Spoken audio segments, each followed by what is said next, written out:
João capítulo de número 8, que diz assim: a mulher apanhada em adultério. Porém, Jesus foi ao Monte das Oliveiras e pela manhã cedo tornou para o templo, e todo o povo vinha ter com ele. Então, assentando-se, os ensinava. E os escribas, os fariseus, repete comigo, fariseus, trouxeram-lhe uma mulher apanhada em adultério. E pondo-a no meio, disseram-lhe: mestre, esta mulher foi apanhada no próprio ato adulterando. E na lei nos mandou Moisés que tais sejam apedrejadas. Tu, pois, que dizem? Isto dizem eles, tentando-o para que tivesse com que lhe acusar.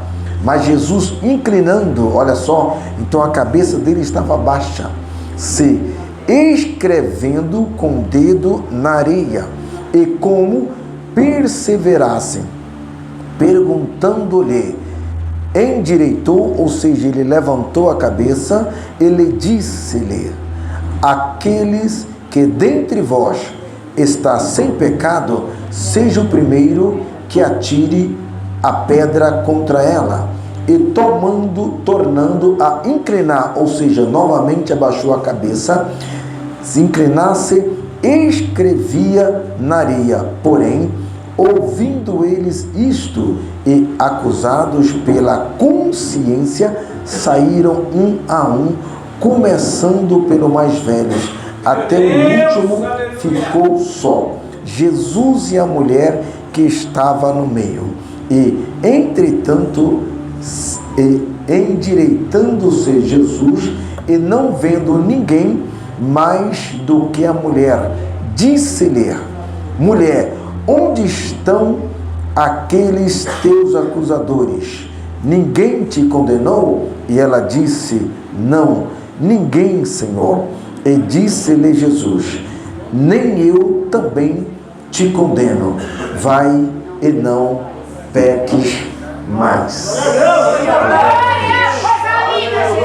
Aleluia. Irmãos, o Senhor me revelou essa mensagem aqui no culto. Deus me revelou essa mensagem. Aleluia. Subordinado ao Espírito Santo de Deus. Mediante a leitura dessa mensagem, Deus ele brada ao meu coração ao tema dessa mensagem, que é uma nova oportunidade. Eu vou contar de 1 até 3. Se você acredita, troca o fundo. Se você acredita neste culto, se você acredita que Deus tem uma palavra para você, e se você veio buscar uma resposta de Deus, você vai repetir comigo no contar de 3. Uma nova oportunidade. Vamos lá? 1, 2, 3.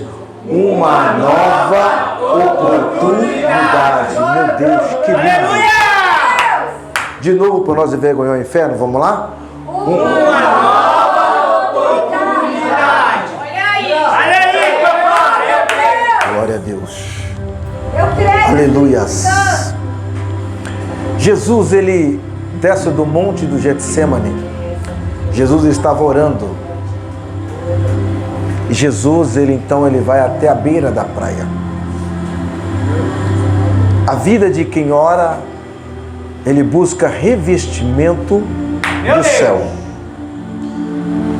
E naquele momento, os fariseus e os escribas, por isso que eu pedi para a igreja repetir comigo, os fariseus, eles pegam uma mulher no ato de adultério.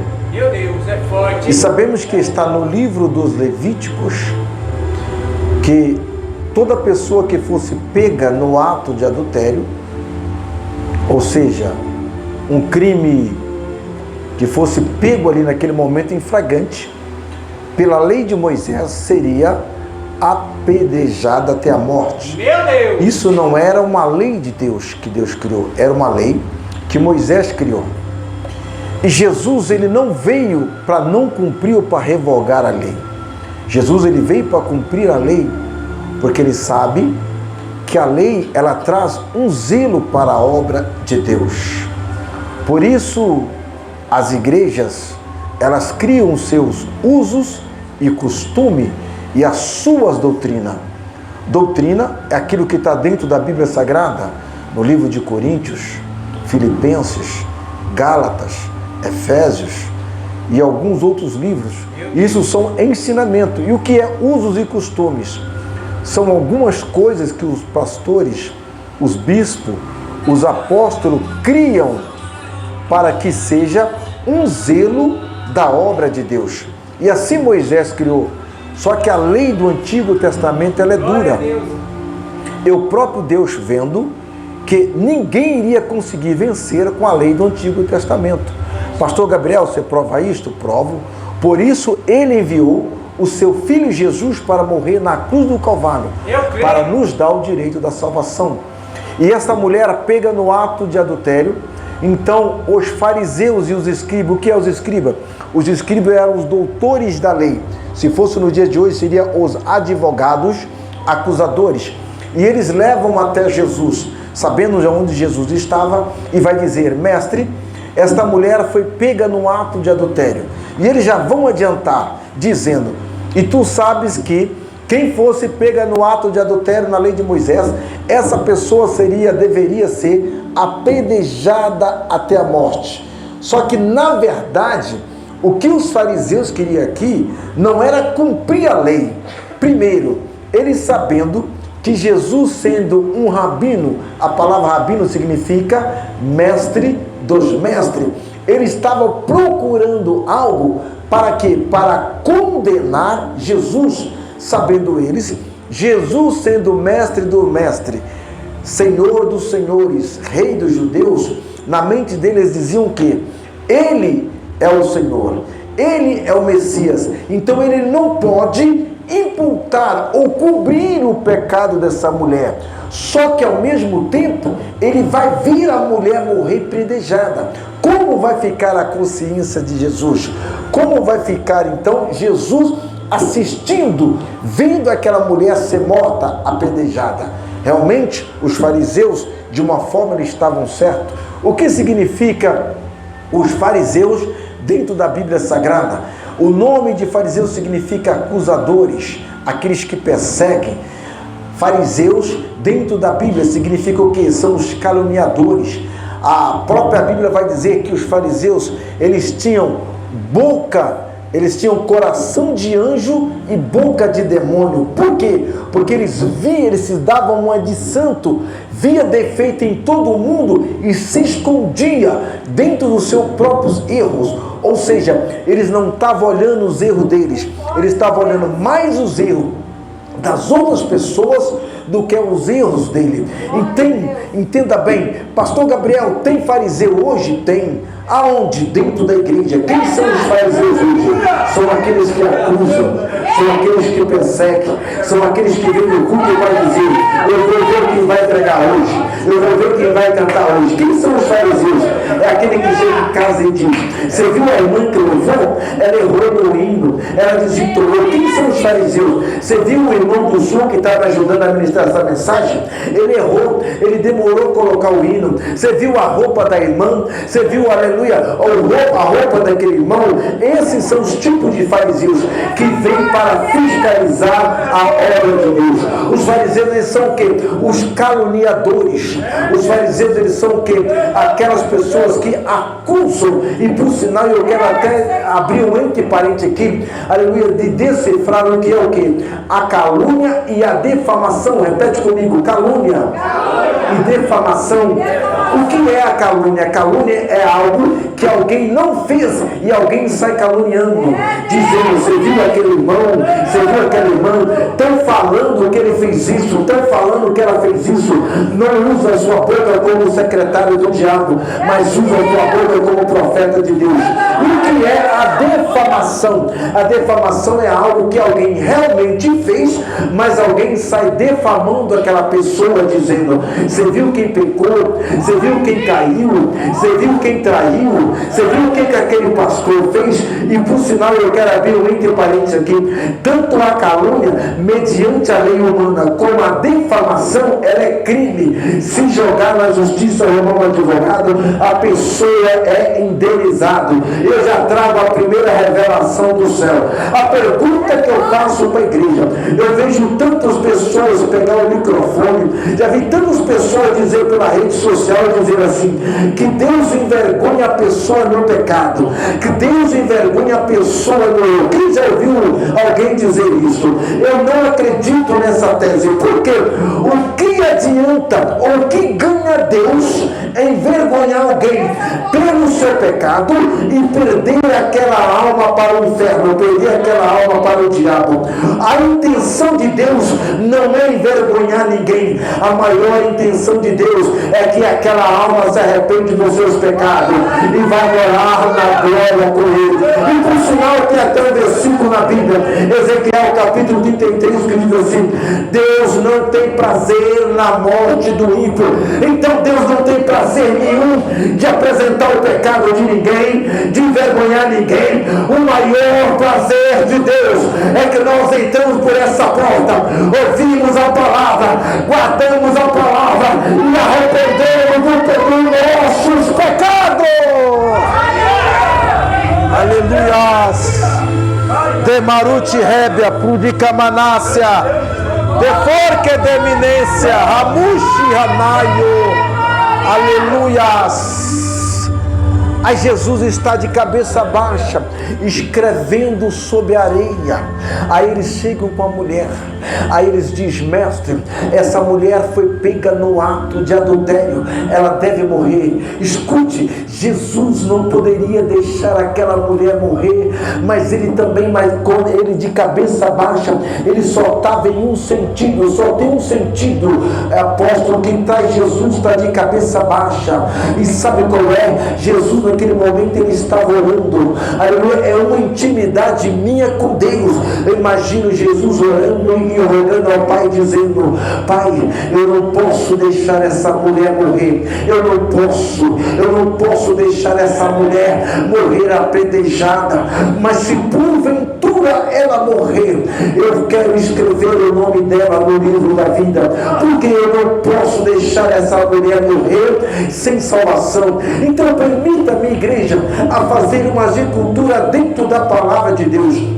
Em lugar nenhum na Bíblia, de Gênesis, Apocalipse, o que Jesus estava escrevendo não diz. Se você ouvir alguém dizendo, não diz, a Bíblia não diz. Então, mas numa intimidade com Deus, eu posso fazer sim uma conjectura mediante a história, desde que não seja heresia. Aquela mulher era crente, sim ou não? Não, ela não era crente, porque ela foi pega no ato de adultério. Então, se ela morresse ali, ela ia morrer em pecado. Então, imagino eu, antes dessa mulher morrer, ela precisa aceitar Jesus como Salvador. Eu achei aqui alguns versículos que se aproximam aproximadamente do que pode Jesus estava escrevendo sobre aquela mulher ali na areia. E o que pode dizer em João capítulo 3, aleluia, em Apocalipse, a Bíblia vai dizer que quando nós aceitamos Jesus, o nosso nome são escritos no livro da vida. Filipenses capítulo 4, versículo 3, quando nós aceitamos Jesus, nosso nome também é escrito no livro da vida. Apocalipse capítulo número 13, versículo 8, Apocalipse capítulo número 17, versículo 8, também diz. Então imagino eu, Jesus olhando para aquela mulher dizendo: antes dessa mulher morrer, eu preciso escrever o nome dela no livro da vida. Imagino Jesus escrevendo na areia o nome daquela mulher na areia. Quantos aqui podem dizer: mestre, aleluia, escreve o meu nome no livro da vida? Quando nós aceitamos Jesus, só que as nossas más obras faz com que o nosso nome seja arriscado no livro da vida. Mas eu vim aqui como homem de Deus para te lembrar que de uma vez que nós aceitamos Jesus, o nosso nome é escrito no livro da vida. Somente você pode apagar. Jesus te pergunta: como estão as as suas obras dentro de casa, no trabalho, na rua. Eu vim pegar aqui nessa noite com o povo que eu estou aqui debaixo da acusação de Satanás, mas que eu sei a salvação para morar no céu. Aleluia, Senhor, que anda levastelia. Mas quando Jesus levanta a tua cabeça, Deus dá uma palavra para ele. Aí Jesus olha para todos aqueles fariseus e diz assim: aquele que não tem pecado, atire a primeira pedra.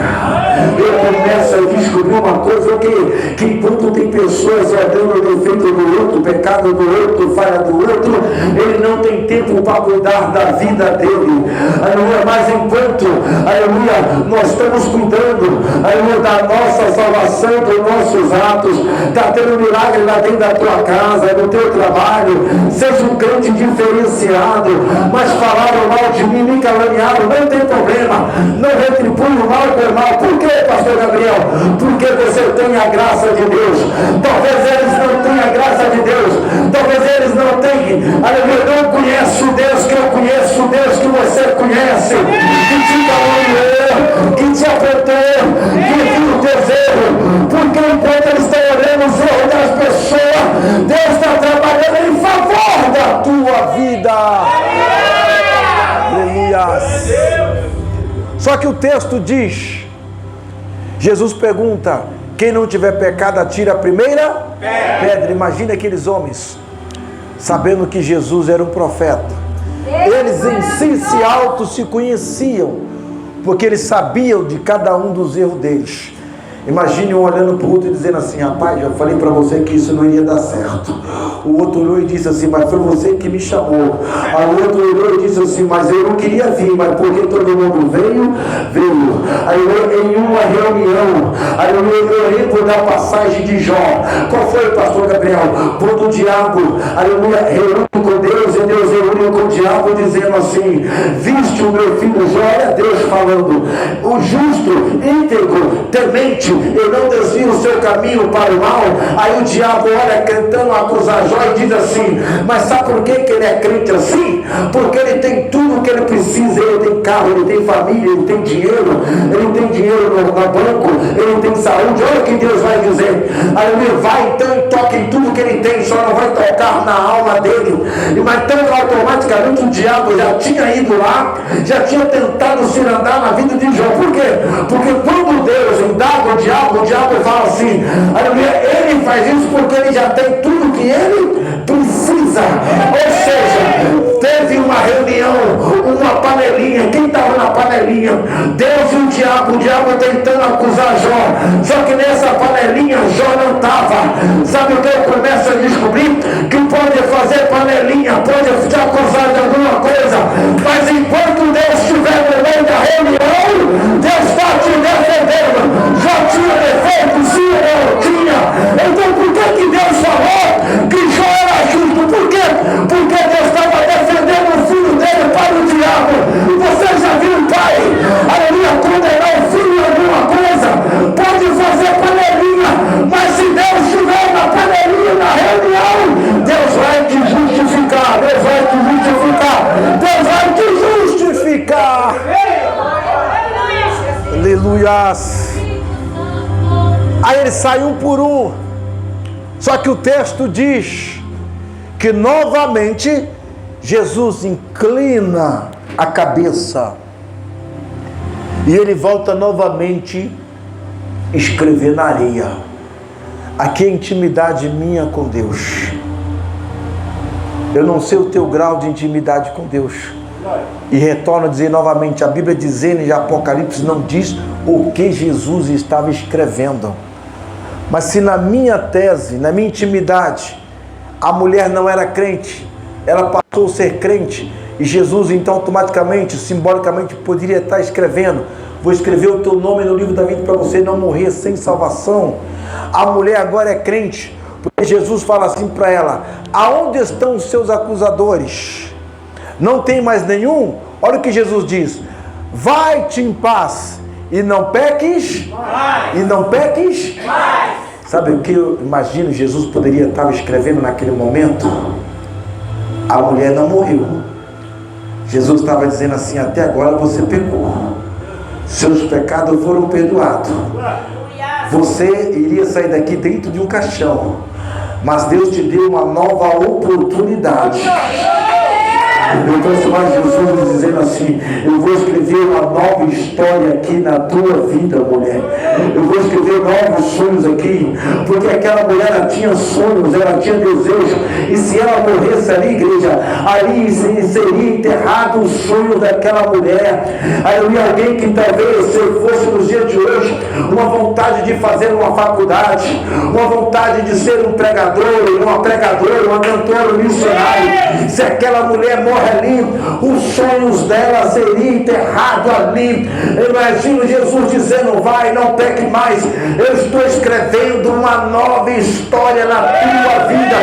Até aquele momento, a vida daquela mulher era de destruição, era de derrota, a vida daquela mulher era de tristeza, aleluia, não era uma vida prazerosa. Mas a partir do momento que Jesus escreve uma nova história na vida daquela mulher, parece que eu vejo Jesus dizendo assim: olha, eu estou escrevendo uma nova história na tua vida. Toma aqui do céu um livro novo. A tua história não está sendo escrita aqui, ela foi escrita no céu e está terminando aqui. Eu posso revelar tudo que Deus está me mostrando. Então levante a mão, que isso aqui é para receber de mão levantada. E quando eu pregar essa mensagem, parece que entrou alguém aqui, que parece que o teu caderno, você abria a primeira folha e dizia assim: tristeza. Você abria a segunda folha e dizia assim: amargura. Você abria a segunda folha, estava escrito derrota. Você abria a terceira folha, estava escrito cheiro, sonhos perdidos. Eu vou dizer mais: tem alguém que recebeu proposta, recebeu o sonho e disse: agora eu vou me alegrar, agora eu vou cantar, mas te pegaram na tua mão, deixaram você em uma rua. Eu vou falar o nome da rua. Parece que eu vejo a placa na esquina dizendo: rua da amargura. Mas enquanto tem crente de mão levantada, eu vejo que o anjo está pegando esse caderno, jogando fora, te dando o novo caderno, e você está vindo na primeira página, e está escrito assim: minha filha, meu filho, hoje eu enxugo as tuas lágrimas. Tem alguém abrindo a segunda folha, e está escrito assim: eu volto a realizar os teus sonhos. Eu abro, eu vejo alguém abrindo a terceira folha, e está escrito assim: é mentira do diabo. Eu vejo alguém abrindo a outra folha dizendo assim: a esperança vai voltar novamente. Quem acredita? Quem acredita? Quem acredita? Quem acredita? O sonho vai voltar, vai voltar, vai voltar. A esperança vai voltar novamente. É mentira do diabo que diz que você não vai ser feliz. Eu vim essa noite para dizer que Deus está realizando os teus sonhos novamente.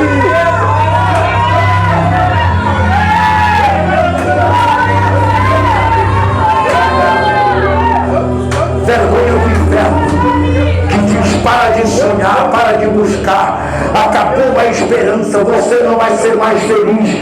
A tua casa é uma casa de derrota, teus filhos, teus esposos é casa de derrota.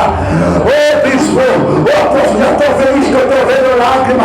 Já tem alguém pensando: eu só tenho paz quando eu venho para a igreja, porque quando eu voltar para casa vai voltar de novo a discórdia, a contenda, a tristeza, a amargura. Mas não, o Espírito Santo falou para mim: pode voltar para casa em paz, porque a minha paz vai te acompanhar. Vai. Poderia ter demônios reinando lá em volta da tua casa, entre eles Marduk, Azera, Afrodite, Zeus, Dagon, Baal. Mas o Deus que vai habitar lá, ele tem nome. O nome dele é Deus forte, conselheiro, Pai da eternidade, o príncipe da paz. O nome dele é Emanuel, Deus conosco. O nome dele é Sidnu, Sabaó, Jeová Rafá, Jeová Jirei. O nome dele é El Shurimu.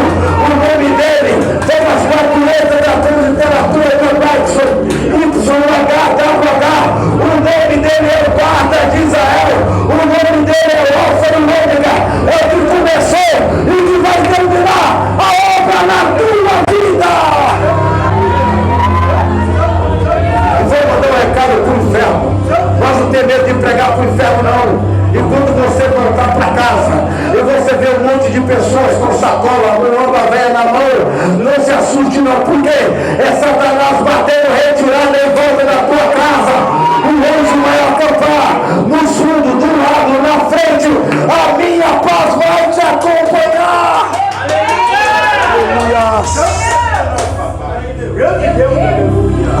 Aleluias. Aleluias. Norquenda levastenia. Miorde que onde varo lamaro congelo de consuelo. Aquela mulher, a partir daquele momento, ela conheceu quem é Jesus. E João, que escreve essa história, somente João escreveu algo que aquela mulher descobriu. Somente João descobriu isso. O que, pastor Gabriel, João descobriu? João, ele escreve no seu capítulo de número 4, na passagem da mulher samaritana, dizendo: Jesus, eu sou a água da vida, e quem beber dessa água jamais terá sede. João vai descobrir algo que aquela mulher descobriu em João capítulo 6, dizendo: eu sou o pão da vida, que é a palavra, e quem comer deste pão jamais terá fome. João vai descobrir aquilo que aquela mulher descobriu, que é em João capítulo 8, versículo 12: eu sou a luz do mundo, e quem tem essa luz, que é Jesus, jamais anda em treva. Uma coisa que nós precisamos é da luz da palavra, é da guia da palavra. Tem crente que está perdido por aí, vai para lá, vem para cá, bate cabeça, mas Jesus é a luz que quer iluminar. Somente João e aquela mulher vai descobrir no capítulo 8, versículo de número 56, ele dizendo: Abraão, ainda antes que houvesse o dia, eu já existia, e não há aqui nada que eu não possa fazer. Somente João no capítulo 10, versículo 9 vai dizer: eu sou a porta, e quem entrar por essa porta jamais andará perdido. Somente João no capítulo 10, versículo 14, ele vai descobrir: eu sou o bom pastor, e eu sendo o bom pastor, eu dou a minha vida pelas ovelhas. Somente João no capítulo 11, versículo 25 vai descobrir que Jesus vai dizer para Lázaro, Maria e Marta: eu sou a ressurreição, e quem crê em mim, ainda que esteja morto, viverá. Somente João e aquela mulher vai descobrir no capítulo 14, versículo 6, dizendo assim: eu sou o caminho, a verdade e a vida. Eu sou o caminho, e ninguém vai ao Pai assim não por mim. Somente João vai descobrir no capítulo 15, dizendo Jesus: eu sou a videira, e todo aquele que está ligado em mim, jamais eu lançarei fora. Levante a mão, que eu tenho uma palavra de Deus para a tua vida. Você entrou aqui nessa noite porque Jesus marcou um encontro contigo. Hoje é noite de esperança. Você vai sair daqui diferente através dessa palavra. Aleluias. Aleluias. Aleluias. Jesus, ele simplesmente, quando ele dá vida para aquela mulher, ele antecipou a morte dele na cruz. Porque ali eles ainda estavam vivendo uma lei do Antigo Testamento. E Jesus, ele não veio para revogar ou para não cumprir a lei, ele veio para cumprir a lei. Glória a Deus.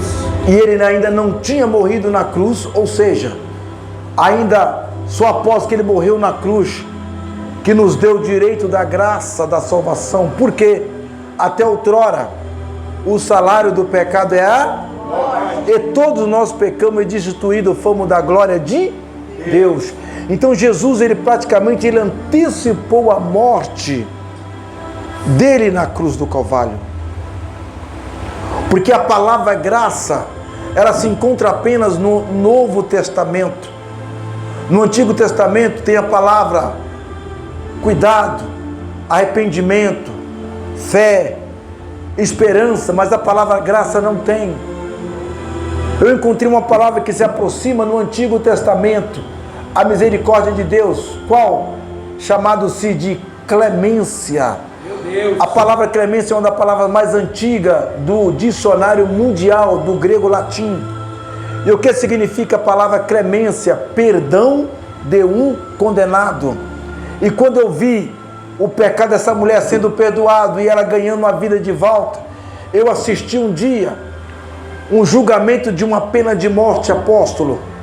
As paredes são de vidro e ali vai passando no meio do corredor aquela pessoa acusada, e tem a parte onde fica o juiz na frente, tem a parte onde fica o jurado, tem a outra parte que fica os facultativos que são convidados, e as famílias, e ali o juiz, antes de executar aquela pessoa à morte, faz para ele, dá para ele a oportunidade para fazer o último pedido, e vai dizer: você tem algum pedido para fazer? Alguém pode dizer assim: eu quero ver minha mãe pela última vez. Outros vai dizer: eu sou inocente, mas isso não vai levar ele da morte. Outros podem dizer: olha, eu ainda quero comer uma comida, aleluia, que eu queria ter desejo. Se algum pedido for ao alcance deles, pode ser concedido. Aí que eu vejo, então, descubra a palavra clemência. E se a palavra diz que todos nós pecamos e destruídos fomos da glória de Deus, e o salário do pecado é a morte, talvez eu veja aquela mulher indo para o corredor da morte para ser condenado, mas como Jesus perdoa os pecados daquela mulher, a palavra clemência entre ação, aí o advogado maior chega e diz assim: eu pago pelo preço dessa mulher, o que eu tiver de pagar eu vou pagar. Jesus antecipou a cruz, a morte dele na vida daquela mulher. Existe coisa na nossa vida que Jesus ali, ele não quebrou a lei, mas ele veio para cumprir a lei. Jesus, ele não quebrou a lei, mas ele quebrou o protocolo. Sabe o que Deus está dizendo? Isso aqui é só para quem tem a de mão levantada, para justificar a lei, para Deus se favorecer. Ele não vai quebrar a lei, mas ele vai quebrar o protocolo ao teu favor. Aleluias. Aleluias. Com permissão do apóstolo, quero pedir para a igreja colocar sobre os pés. Coloca sobre os pés, igreja. Aleluias. Aleluias. Porque Deus amou o mundo de tal maneira que deu seu Filho único e unigênito, para todo aquele que nele crer, que não pereça, mas que tenha vida eterna. O maior querer de Deus é que o mundo se arrependa. Hoje um pastor africano me perguntou, eu estou com um vídeo ali, vai ser lançado, se vocês quiserem eu posso mandar para vocês. Ele perguntou para mim: pastor Gabriel, o que você acha dessa, uma das maiores catástrofes de todos os tempos do Rio Grande do Sul, que está acontecendo entre a tragédia e Deus? Eu creio, aleluia. Eu abaixei a cabeça e disse: Deus, se eu ainda sou profeta, eu preciso dar uma resposta para esse homem. Eu disse assim para ele: existem coisas que acontecem dentro da Bíblia, que é permissão de Deus. Mas existem coisas que é o próprio Deus que faz. E existem coisas que é cumprimento da palavra de Deus. Mas esse caso que aconteceu foi uma consequência da natureza da vida. Porém, que fique de alerta, que o maior querer de Deus é que o povo se arrependa dos seus pecados. Deus poderia ter parado aquela barragem? Poderia, porque a Bíblia diz em Isaías que Deus, ele pega toda a água do universo com a palma da mão. Mas por que Deus permite isso? Para que alguém veja o que está acontecendo e se arrepende dos pecados. Aí me fizeram uma pergunta mais difícil: mas pastor Gabriel, aí tem pessoas inocentes? Tem crianças que estão morrendo? Tem pastores que morreram? Tem pregadores, tem missionários, pessoas que enterraram todo o seu sonho, que conquistaram ali. A minha resposta foi diante de Deus foi: nós cristãos, porque nós somos crentes, nós não estamos livres da morte, nós não estamos livres do assalto, nós não estamos livres da bala perdida, nós não estamos livres da tragédia. Simplesmente nós temos que preparar a nossa alma para encontrar com Deus. Aquele que parte diante da palavra de Deus, ele não parte para a morte, ele parte para uma outra vida que vai encontrar com Deus. E quem morre em salvação parte para uma outra vida para encontrar, aleluia, com aquele que o juízo final vai prestar conta. Os que ficam vivos, que fica alerta, a volta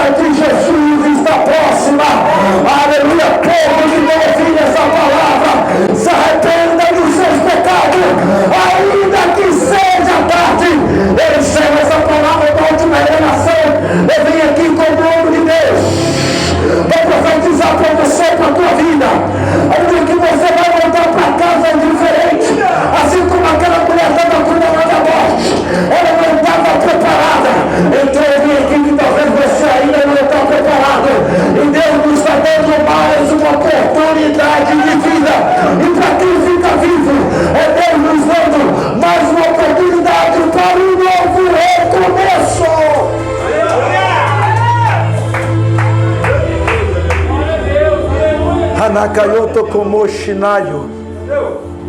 Ajigamuyo kandanayu sayono.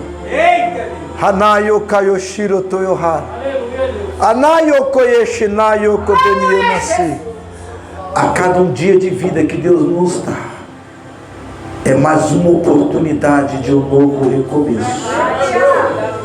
Se ontem você não foi tão bem, que o dia de hoje é Deus nos dando a oportunidade para ser melhor do que hoje. Se o dia de hoje não foi tão bem, pastor Gabriel, passei por luta, por prova, que amanhã você seja melhor do que o dia de hoje. E tudo aquilo que vinha sendo notícia ruim, ainda essa semana transformará em notícia boa. Levante a sua mão direita.